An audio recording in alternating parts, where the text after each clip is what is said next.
My dad sends a portion of his income to his parents in Nepal every month. This is my grandparents' social security or retirement income, however you wish to characterize it. Without really knowing it, I've been a part of a remittance family all my life.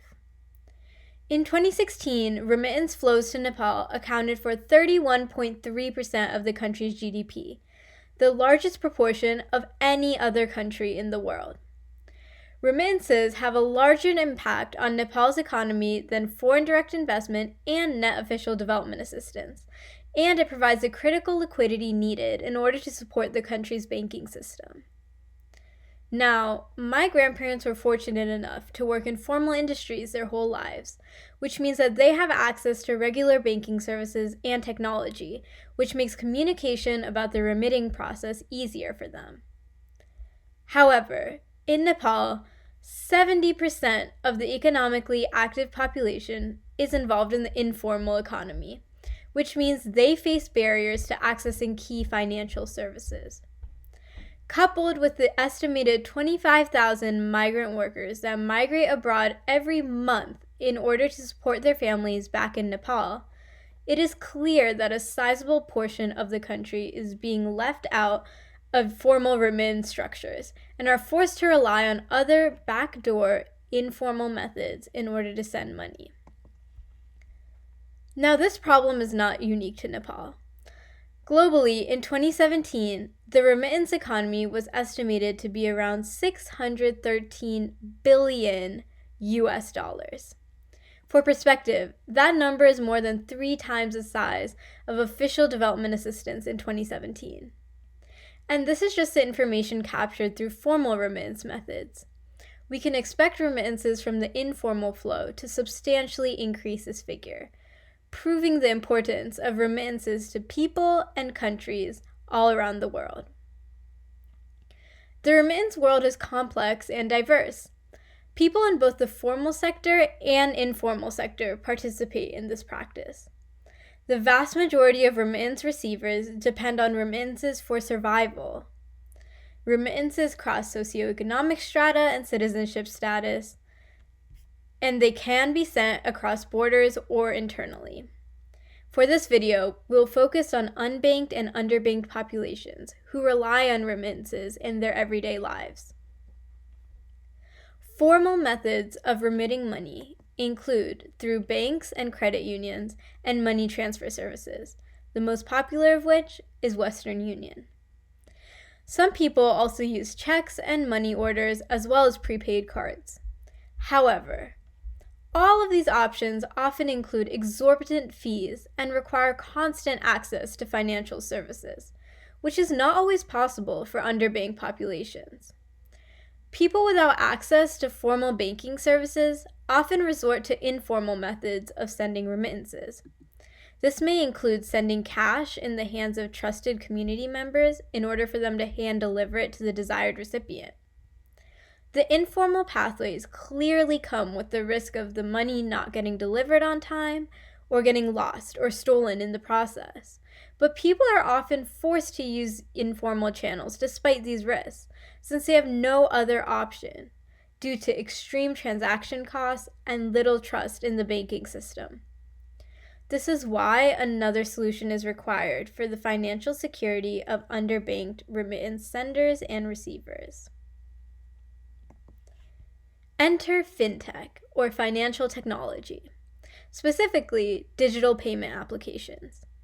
In recent years, a plethora of digital remittance applications have emerged in the market, with promises of easy-to-use interfaces and significantly lower transaction costs.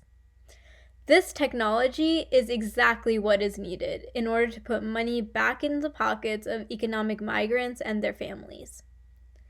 But even though the technology to digitally send remittances through mobile applications exists, it has still struggled to compete with traditional informal pathways.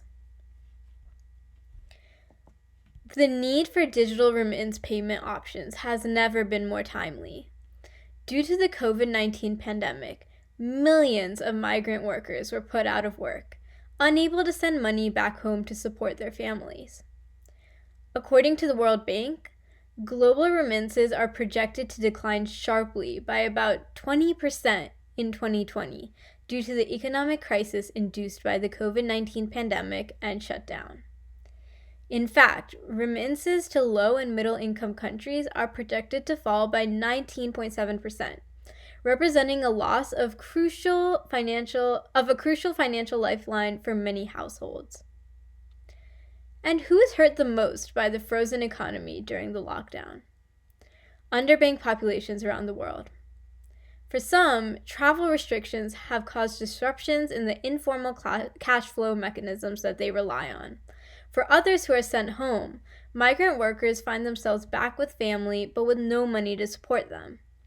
Even if money is available, informal remittances have decreased due to the risk physical cash poses as a potential vector for the COVID-19 virus. Informal remittance flows require human-to-human interactions, which has been rendered nearly impossible due to the enforcement of critical social distancing guidelines. If digital payment mobile apps are correctly leveraged in this pandemic, the remittance economy will be more resilient to global economic shocks. The accessibility and individual nature of the remitting process through these applications makes it so that as long as remittance senders are still able to send money, they can do so with just a click of a button. This reduces transaction costs, transaction delays, and the risks of human interaction during a pandemic that would have been needed to traditionally send remittances. Now that we have seen the importance of the remittance economy to the world at large, have a better understanding of the remittance landscape, and understand the critical role of digital payment applications during this time of international crisis, it is worth asking, why haven't these apps, which are so efficient and convenient to use, created a larger scale impact in the lives of underbanked populations pre-COVID? If they were already implemented, many migrants could have avoided the problems with remittances that came with the failing economy in 2020. In the accompanying blog post, I have included a set of recommendations for how digital payment applications can best be leveraged in underbanked populations. This will not only allow us to avoid an economic catastrophe in the remittance market when the next global crisis occurs, but it will also help us make progress towards bridging the enormous gap of the global digital divide. These recommendations revolve around 3 critical barriers that face the target population when attempting to use these digital payment apps: a lack of infrastructure, a lack of information, and a lack of trust. If these issues are resolved, the global underbanked remittance receiving and sending population will be able to thrive. Be sure to check out the recommendations to understand the best practices for digitizing remittances. Thank you for watching.